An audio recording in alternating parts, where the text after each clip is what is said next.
What's up, guys? It's the Osmo.com Night Shift Podcast. Talking some MLB for Wednesday, August 1st. Already August. Football season's almost upon us. And my personal favorite, hockey. We've got a couple more months until that. Check out Osmo.com. Check out our premium page. With that premium membership, you get access to the Osmo.com ownership projections, rankings, articles from Osmo himself. On Wednesdays, he does the lineup card article, giving you slate-specific advice, his approach, and a lot more. Very interesting read, and he gives you time to make adjustments to your lineups if you so choose.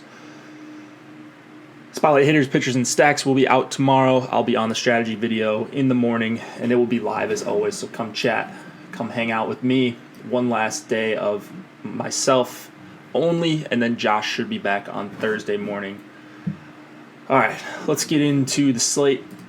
We've got two slates because it's Wednesday, starting with Baltimore and New York. The Nats-Mets game is not on the main slate, so we'll go Baltimore, New York. We've got Alex Cobb going up against Sonny Gray. Cobb is 4,500 Gray, 8,500 on DK. Not looking at Alex Cobb. I always want to stack against him pretty much any time he's on the slate, so you kind of know my stance. Looked into him. I don't see anything that's changed that makes me not want to stack against him. He was getting a little bit unlucky with some hard contact early in the season, or quality of contact, but I still think he's a pretty bad pitcher. I'm still going to attack him with Gregorius and Hicks and Gleyber Torres and Stanton, of course. I mean, I don't mind any of this Yankees lineup, really 1 through 9. So I love the Yankees on this early slate if you are choosing to play it. Sonny Gray on the other side, 8,500 for him. Not seeing anything super special about Gray except for the matchup. And on a slate like this, he's the second highest priced pitcher. I'm assuming he's going to be one of the most owned pitchers, if not the most owned pitcher on the slate. And you know, he has been erratic at times, but 8,500 against the Orioles righty-heavy team seems like it should be a spot where he should succeed. So it's really Yankees bats and Gray. I don't want to play him if he's incredibly chalky because there are some options that I think are interesting on this slate outside of Gray. But if he's, you know, at a reasonable ownership, I think he's a perfectly fine play. Tigers and Reds at Tigers. Sal Romano against.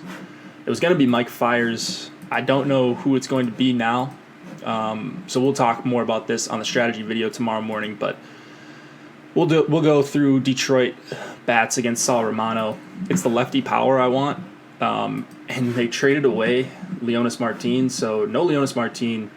He is on the Indians now. I'm sure I'm going to mess up calling some guys on teams that I like that are no longer on those teams, so just correct me if that's the case. A lot of trades going on today. It was pretty crazy.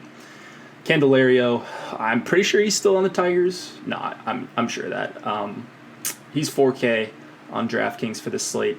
I like him quite a bit in the 2-hole. I prefer the lefties, Goodrum as well. Jim Adducey if he's in that lineup, and then Castellanos from the right side. I don't mind if you're going for a full Tigers stack. They hit much better at home. We'll go through whoever starts for Detroit and the Reds bats tomorrow. Hopefully it's a lefty so we can play Eugenio Suarez, but we shall see if we can get that lucky. Indians and Twins, Carlos Carrasco and Alberto Mejia. Carrasco 11-4 on DK. He's going to be chalky, I'm sure. If you look at his game logs, his swinging strike rate is way up, like well over 15% in some of these starts. He looks really awesome to me. So for 11-4, I don't think it's a perfect strikeout matchup, kind of like what we said with Bauer, but still one where he should be able to navigate. No Dozier in that lineup. Just one less good bat in that Twins lineup, one that strikes out below average, and I think Carrasco should be able to rack up strikeouts, go pretty deep into this game. If you're playing a hitter against him, probably Jorge Polanco for 3,800. But honestly, I'm not all that thrilled about stacking or playing hitters against Carlos Carrasco. Mejia on the other side, I'm just going to avoid him here. The Indians are all in. They've got Lindor, Ramirez, Encarnacion. I'm not sure how exactly their lineup's going to look, or really most of these teams that made trades. I don't know where they plan to play these players, put them in the lineup, all that stuff. So we're going to have to see about an Indians lineup, but the few guys I mentioned, the obvious ones, Lindor, Ramirez, E5, if Melky's in there, I think he's a fine play. I like the stack against Adalberto Mejia. All right, Blue Jays and A's. Marcus Stroman against Sean Manaea. Stroman for 7,200. I'm assuming he's going to be one of the higher-owned pitchers on the slate.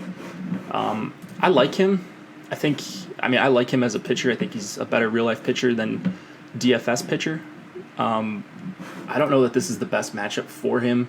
There is some lefty power in the Oakland lineup, and 38% hard contact against lefties this year for Stroman. 156 whip is below average. He's getting squared up quite a bit, so a little bit worried about Stroman in this spot, and if he's going to be chalky, I'm going to be on the other side with Lowry and Olsen. Even Piscotty and Chris Davis both grade out for me pretty well, and then Matt Chapman just has pretty good power. So I don't mind this Oakland team. On the other side, Sean Manaea for 8K. Swinging strike rate looks good for Manaea, and most of the stuff grades out well for me. The problem is he's probably going to see 9 righties here, at least 8. And he's not been good against right-handed bats this year. So pulling up his stuff right now as Fangraph fails to load right when I need it. Manaea, 17% K rate, 40+% hard contact, 40.7. A lot of pulled balls. I mean, it's just a tough spot for Manaea when he's got those kind of numbers against righties and he's going to face basically all right-handed hitters. So my favorite guy is probably Teoscar Hernandez. I'll throw in some Grichuk, some Justin Smoke, Kendrys Morales, Solarte. Can't say his first name, not going to even attempt to. But I like both sides of hitting on this game. And I think that will be somewhat contrarian. I think these two guys will be they'll be guys that people want to use on this slate because you got to choose someone. Houston and Seattle. Dallas Keuchel against Wade LeBlanc. Keuchel 8,300, LeBlanc 7,400. Man, mid-tier. Everyone's in the mid-tier besides Carrasco on this slate, unless you go all the way down to Cobb and Romano, but I won't be going to those guys. So Keuchel, he's another one, better real-life pitcher than DFS pitcher. I like targeting righties against him. So Nelson Cruz and Mitch Haniger right at the top of my list. I know Keuchel is good at giving or limiting power, but those two guys are awesome against lefties, especially Cruz, just noted lefty masher for the duration of his career, almost 50% hard hit rate, a 175 WRC plus against lefties. Just looks like an awesome one-off play. Probably won't go overlooked because it's only a 5-game slate, but still worthy of a play if you're not going with Keuchel, and I don't think I'm going to be on Keuchel. Just a tough strikeout matchup. I don't like targeting pitchers against Seattle, righties or lefties. Wade LeBlanc, I think, is a way to get somewhat contrarian on this slate, 7,400, assuming he's going to have very, very little ownership. And obviously this Astros lineup is watered down. There aren't a ton of strikeouts, but I think LeBlanc can get chases against this bottom of the lineup at the very least. The Astros have been ice cold as of late, and so the last 4, Marwin, J.D. Davis, Max Stassi, Tony Kemp, that's not a very intimidating bottom 4. And LeBlanc's numbers are looking good, actually. He's getting a lot more swinging strikes. The chase rate has always been there for him the whole year. And I just don't think anybody's going to play him. So zigging while others zag. And I'll play some Wade LeBlanc against the Astros. If you would have told me that, I was going to recommend Wade LeBlanc against the Astros. Before the season, I would have said, you're on drugs. But here we are, 6-game slate. I wouldn't be playing LeBlanc if it was like a 10 or 12-game slate where you got a ton of options. But I just think no one's going to play him, and he's been a lot better than most people think. Cubs and Pirates, this is now the main slate. Cole Hamels against Nick Kingham. Hamels is someone that I'm interested in right off the bat on this slate. 7,900 for him. His swinging strikes look actually awesome to me for the season. He's got an above average chase rate, struggles with hard contact, but the Pirates have been one of the worst teams in the MLB against lefties, especially when you sort over the last month. They're third worst WRC plus, striking out well above average, and this is a good spot for Hamels to get right with his new team. So I like Hamels in this spot. I haven't liked him much all season, but here I am swallowing my pride, and I'm going to play Hamels because I think he's a really, really good play, and I'm hoping not that many people are on him because of his poor outing last time out. Angels and Rays. Nick Tropiano against Chris Archer. This one is... actually, it's not going to be Chris Archer. I'm looking at Chris Archer on my sheet, but he got traded to the Pirates. So there, I just did it.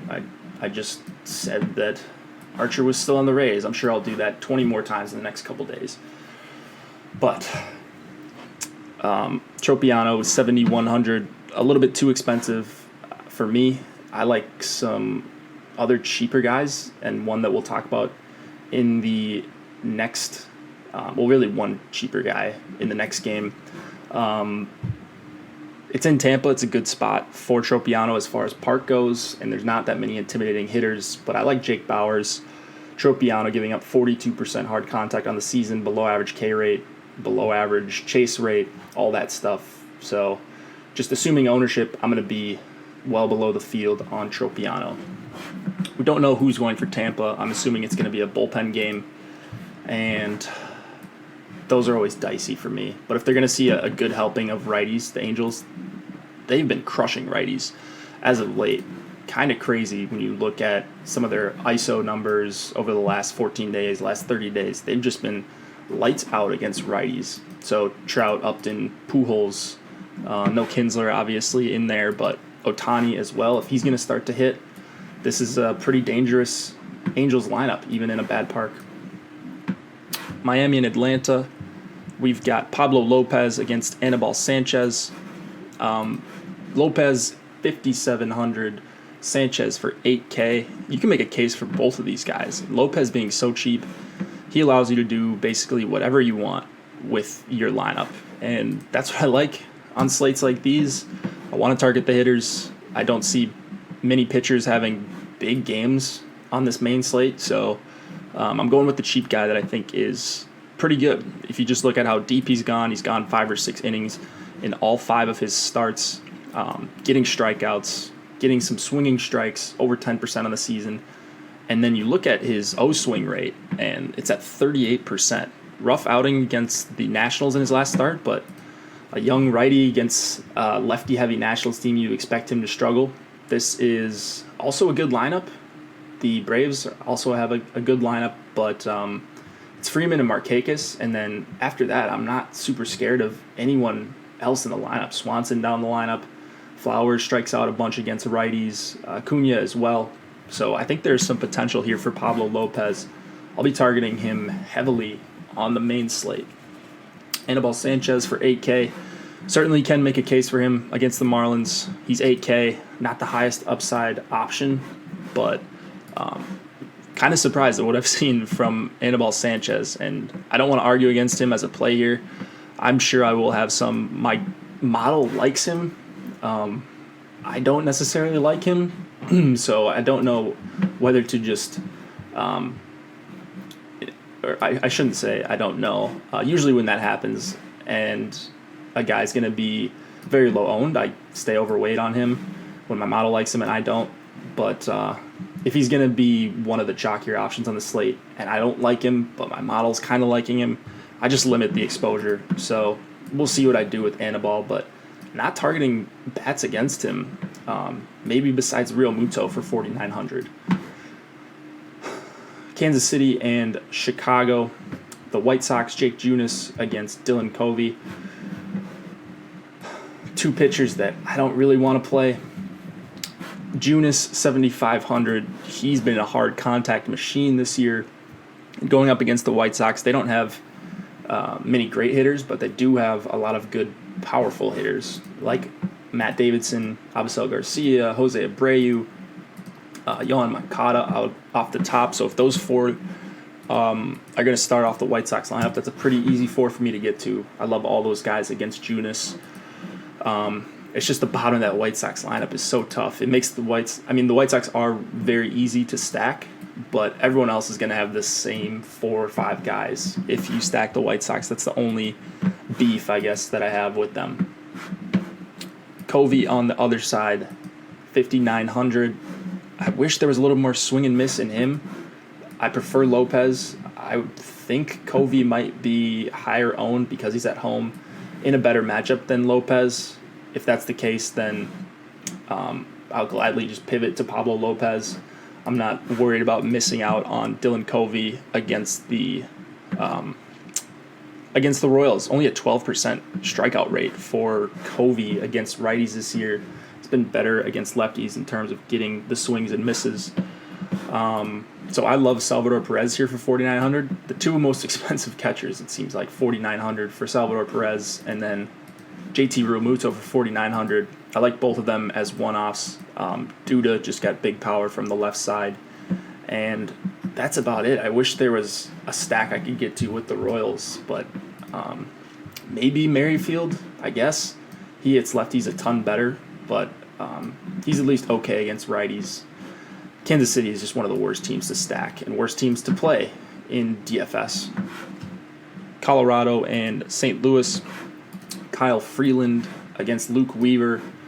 Freeland 8,600, and I wouldn't expect a lot of ownership on him. He is fantastic at getting ground balls against righties, against lefties. It doesn't really matter. Almost 50% rate against right-handed hitters this year, and limiting hard contact, just over 30% for him. Low whip, doesn't really walk too many guys. The strikeouts probably aren't going to be crazy high in this game, but I could see Freeland going deep. And for 8,600, that is super valuable on this slate. I don't think pricing's going to matter too much. Freeland's outside at Coors, doesn't have to worry about that Coors weather. I don't know what the weather's going to look like here in St. Louis, but I'm certainly interested because I think people will just see a lefty, they'll want to stack up St. Louis, but I'm kind of on the other side. Weaver going for the Cardinals. I've been pretty vocal about my feelings about him. He's just not someone I feel like I can predict. I'm assuming he's going to be giving up some hard contact to some of these Rockies, and he's just never priced up. So it's frustrating to talk about him because I certainly understand the want to play Weaver here. You get a righty against the Rockies outside of Coors. I get it, and he's had some good performances. I can't predict him, and I don't think many people can. So when he's going to be heavily owned, I'm usually on the other side. When he's going to be lightly owned or something like that, I usually play a little bit of him. So he's 7K on a 6-game slate. He's a name, and people are going to want to go to him. So I'll happily go to the other side with good hitters like Blackmon, Arenado. Trevor Story has been much better against righties, limiting the strikeouts a little bit. And still hitting them incredibly hard. Milwaukee and LA, the Dodgers. Chase Anderson against Rich Hill. Anderson has been much better as of late. I've liked him over his last couple starts, but this matchup is super, super tough. I say it every day, but anyone going up against the Dodgers right now, they just added Brian Dozier. It's like, man, you just do not get a break going up against this Dodgers lineup. So Anderson for 7,400, tough for me to get to on this slate. I may have a couple flyers here and there if I make 150 lineups, but it's not going to be because I think he's a great play. It's just going to be out of necessity to not have all my exposure in some other guys when there's so many different options in this range. I will have a bunch of Dodgers stacks. Anderson has been good at missing bats as of late, but the Dodgers' new lineup doesn't really allow you to do that. And if you're not missing bats, you're in deep, deep trouble against all these guys. Just a handful of well above average hitters against righties. Peterson, Machado, Muncy, Grandal, Bellinger all grayed out exceptionally well for me. And for most people, the Dodgers will be chalky, I would have to think. Rich Hill will be chalky as well. So two of my least favorite pitchers, Rich Hill and Luke Weaver on this slate. I get the Hill play a little bit more than the Weaver play. 9,600 might be high enough to get some people off of Rich Hill. He doesn't grade out as a pitcher that I love to play or I think is sneaky or anything. He's just at home against a team with a lot of swing and miss. He's capable of these big strikeout performances. Just went 7 innings, 8 Ks against Atlanta. This is probably a little tougher of a matchup, but he's at home. Missed a ton of bats in that game. I don't know that he can keep that up, a 16% swinging strike rate almost. But I think he is pretty safe here, and I'm more on Rich Hill than Luke Weaver. So I'll play some Rich Hill. I'm not going to get out of hand with him. He is 9,600. He does struggle to go deep in games oftentimes. The Dodgers don't really let him go that deep a lot of the time. So I'm lukewarm on Rich Hill, kind of off these Brewers bats besides Ryan Braun and Lorenzo Cain. Lorenzo Cain has been awesome against lefties this year. Can't forget about him. All right, that's going to do it for the night shift, guys. Come hang out with me one more day by myself. On the strategy video, we'll start around 9 Eastern or so, give or take a couple minutes. It was awesome to have the chat going today. You guys really helped me out. We talked about some interesting things. Hope to see you tomorrow in there as well. Check out the Spotlight Hitters, Pitchers, and Stacks, the rankings, the ownership projections, the lineup card article that Osmo will have out at about 4 Eastern. Get premium if you're not premium already. We had a bunch of people sign up yesterday. A little surprise promo code in the morning chat, so that was really fun for a lot of people that signed up. What else is there? I feel like I'm forgetting some stuff. Yeah, hope you guys enjoyed this. If I forgot something, that's all right. We'll talk about it on the strategy video tomorrow morning. See you then, guys. Good luck.